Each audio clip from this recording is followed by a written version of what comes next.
Oi pessoas do meu canal, tudo bem com vocês? Passando para dizer que estou viva, faz tempo que eu não gravo vídeo aqui pro meu canal. Tenho gravado vídeos, lives, lá no Facebook, então você que me acompanha aqui no YouTube, me acompanhe também no Facebook, porque lá eu tenho uma maior interatividade. Eu gosto mais de fazer lives lá no Facebook e, enfim, de interagir por textos, então me segue lá também, tá bom? Para variar, o carro de som, né? Quando não é o Pedrinho, é o carro de som, mas enfim. Bom, esse é o meu primeiro vídeo depois da eleição. Infelizmente, o Bolsonaro é o nosso sem futuro presidente. E já estamos vendo aí uma sequência de fatos, de episódios bizarros. O último que a gente viu foi o presidente bater continência para o subalterno do Trump, o assessor do Trump. Imagina o que ele vai fazer na própria presença do presidente estadunidense. Nem queira saber, né? Eu não quero saber, eu não quero nem pensar nisso. E também estamos vendo já, antes mesmo dele tomar posse, as propostas para a macroeconomia do país. O marido, Paulo Guedes, já tem, né, pontuado que vai cortar gastos públicos dentro da atmosfera da emenda 95, que foi aprovada, né, a PEC da morte, que foi aprovada no governo Temer. Há aí uma proposta que já está em discussão, que eles chamam de liberdade orçamentária, dão esses nomes pomposos, né, liberdade orçamentária, que seria uma DRU para desviar recursos, esses pífios recursos que vão para saúde e para educação. Eles ainda querem criar um desvio e tirar mais dinheiro da saúde e da educação. Isso já acontece, né? Já existe aí a DRU e agora eles querem fazer mais ainda, se aprofundar nesse tipo de desvínculo da receita da União. E também ele diz que cortando gastos primários e privatizando vai conter o endividamento público. Isso é algo completamente só um analfabeto, né, uma pessoa que não conhece nada da economia no Brasil vai dizer que vai dar certo, porque não vai dar certo, gente. Como que cortando os gastos primários, que são esses gastos com a saúde, educação, saneamento básico, segurança, etc., para o social, ele vai tocar no endividamento público, sendo que os juros são gastos correntes, mas não primários. Ou seja, tanto a PEC, né, a Emenda Constitucional 95, quanto essa liberdade orçamentária, não toca nos juros que são pagos do endividamento público. Nós pagamos atualmente 4 trilhões do endividamento público, quer dizer, a gente não paga essa cifra, né? Essa cifra, ela tá lá incólume não, só crescendo. A gente paga os juros, quase meio trilhão do endividamento público, e atualmente pagamos aí 3 bilhões de dívida pública por dia. É um número assim que você pensa, não pode ser. 3 bilhões por dia? Gente, 3 bilhões por dia de endividamento público.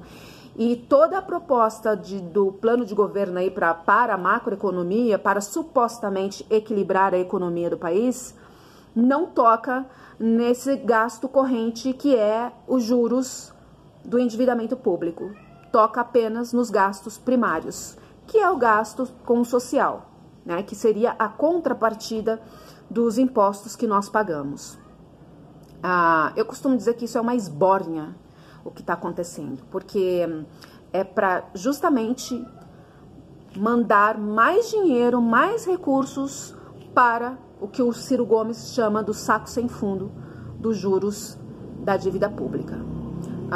Uma dívida que nunca foi auditada, vocês sabem disso, nem mesmo pelo Tribunal de Contas da União, nem mesmo uma auditoria que não tenha participação da sociedade civil, como é proposta aí pela Auditoria Cidadã da Dívida, nem mesmo isso até hoje, teve uma auditoria lá com o Getúlio Vargas da dívida externa, se eu não me engano, mas a dívida nunca foi auditada, um procedimento de praxe, né?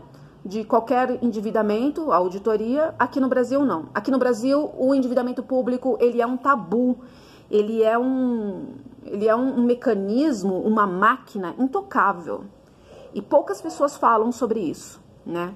Temos que agradecer aí a professora Maria Lúcia Fatorelli, que é ela que tem sido a grande representante, a grande voz dessa militância que pede a auditoria da dívida pública e que também reivindica uma nova arquitetura para a nossa macroeconomia que não seja voltada 100% para pagar os juros da dívida pública. Não se amortiza porque a dívida está lá, né? Só crescendo, paga-se somente os juros. E é isso que jogou o Brasil na crise. O Brasil já não está, a economia, né, a receita arrecadada já não dá mais, já não paga mais, porque tem os outros gastos também, e quase metade do orçamento vai para pagar os juros da dívida pública. Isso quebraria qualquer país. Aí você vai dizer, mas Cibele, o endividamento chinês é muito alto, o endividamento francês é muito alto, o estadunidense então nem se fala.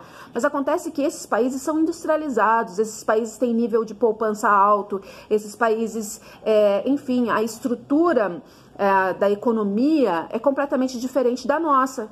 Uma economia que é assentada em commodity, que tem uma baixa formação bruta de capital, uma moeda fraca, o real é uma moeda fraca, né?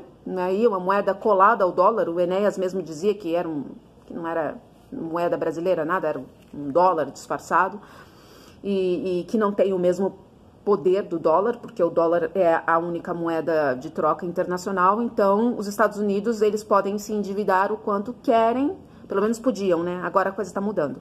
Que o endividamento dos Estados Unidos financiava a moeda estadunidense. Agora a coisa está mudando porque a China e a Rússia estão aí se livrando dos títulos da dívida pública estadunidense porque querem ter interesse num novo sistema monetário internacional. Mas voltando então para a questão do endividamento público brasileiro e ser o grande motivo realmente da crise e o Paulo Guedes ter toda uma estrutura de governo, toda uma proposta, um programa de governo que não toca na doença, que não toca no problema e dizer que vai conseguir solucionar o problema através disso, é conto de fadas, né? Você não acredita nisso, porque é conto de fadas. Ele quer privatizar as nossas estatais, as poucas estatais aí que a gente tem ainda, estatais que conseguiram sobreviver a toda a intenção desde os anos, da década dos anos 90, né, tem essa intenção de minimização do Estado, de privatizações, Fernando Henrique privatizou, também houveram concessões nos governos petistas, que não são necessariamente privatizações, mas também tem aí o seu peso de destituição da nossa soberania, né? Sem patrimônio não há pátria, como dizia Bautista Vidal. E agora, o que me parece, o governo Bolsonaro será o governo assim mais agressivo para privatizar tudo, para entregar para os estrangeiros, principalmente para os estrangeiros, porque são eles que têm dinheiro para comprar, as nossas estatais, principalmente a Petrobras, né? O que é, assim, para nós nacionalistas, isso é o golpe final, cara. É o golpe final e a gente não pode assistir à privatização da maior empresa estratégica brasileira, que tem capacidade para distribuir, tem capacidade para refinar, tem capacidade para explorar o petróleo, e nós vamos entregar para o cartel petrolífero mundial por nada, por cifras irrisórias, assim como foi com a Vale do Rio Doce. O Paulo Guedes, ele diz que as privatizações vão render ao Brasil aí 800 bilhões. Nós pagamos de endividamento público meio trilhão. Então seria o quê? Um ano de endividamento público, se for isso. Eu tô chutando aqui, sabe? Se for isso. Um ano de endividamento público, e nós vamos entregar as nossas estatais para o setor privado internacional. E também estatal, né? Talvez algumas estatais também tenham interesse. E só de pensar, eu fico completamente revoltada. Nós, nacionalistas, não podemos nos calar diante de tudo isso. A gente tem que desconstruir tudo que o Paulo Guedes e toda essa junta de jumentos que envolve o governo Bolsonaro vai fazer com o Brasil. A gente tem que desconstruir os argumentos deles. Eu já tenho feito isso com relação a privatizar para diminuir o endividamento público. Isso não vai acontecer porque não tem nenhum plano para tocar nas despesas, na despesa corrente, que é os juros aí, que vai para o endividamento público. Não tem, gente, não tem. Essa coisa de, vamos abaixar os juros, isso é balela, porque ele não diz como vai fazer. Já que a política de juros altos é instituída pelo Banco Central, e a gente sabe que os bancos não permitem que esses juros sejam reduzidos. Mesmo quando os juros estão numa taxa que não agrada tanto os dealers que compram, os bancos que arrematam aí os títulos da dívida pública, eles cruzam os braços e só fecham um leilão dos títulos quando a taxa de juros chega nas alturas que eles querem. Isso já aconteceu. A Auditoria Cidadã da Dívida denuncia isso como um crime. Isso é um crime, né?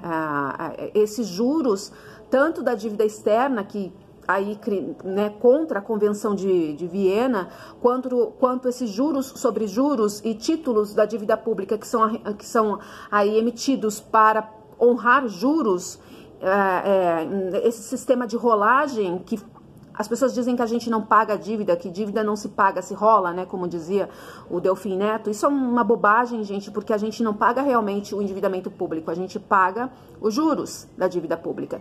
E mesmo dentro dessa metodologia, dessa rolagem dos títulos da dívida, isso tem juros. E esses juros são honrados com o dinheiro público. E são esses juros que nós estamos falando, não é a dívida em si. A dívida realmente é impagável, eu costumo dizer que é uma senhoriagem.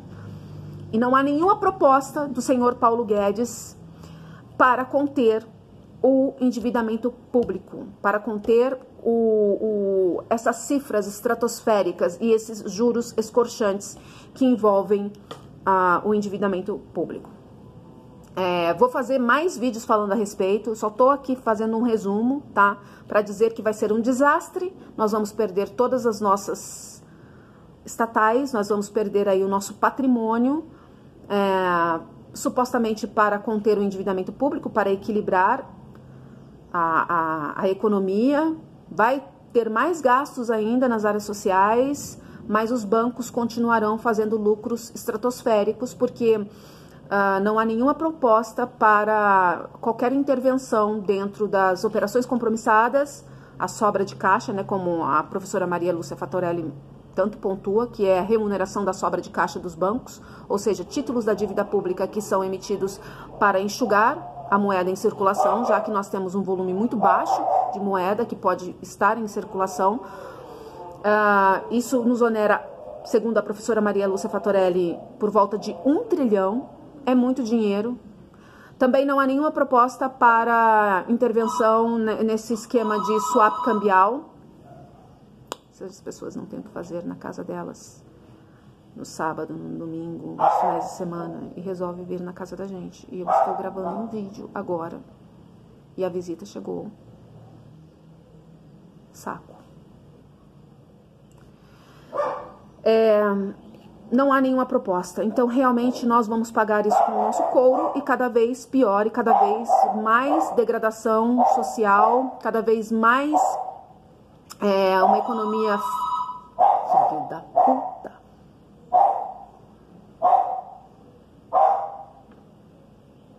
Cada vez mais nós vamos, então, nos atolar no lamaçal do subdesenvolvimento e da dependência, porque não tem também essas propostas de governo do Paulo Guedes, do marido, do Bolsonaro, não tem nada de efetivo para industrializar o país. Não tem.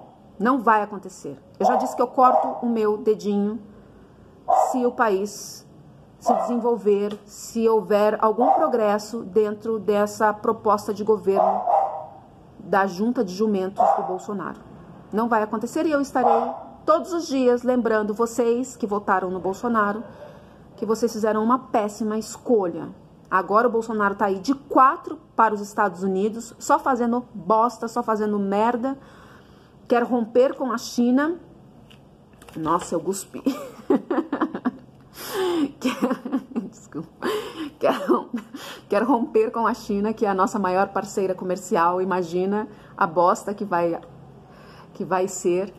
E todas as propostas de governo do marido estão fadadas ao fracasso. Eu nem sei se eu vou colocar esse vídeo no ar, porque ficou muito ruim. Mas enfim, se eu colocar no ar, vocês assistam live lá no Facebook. Eu acho que amanhã eu vou fazer uma live lá no Facebook, tá bom?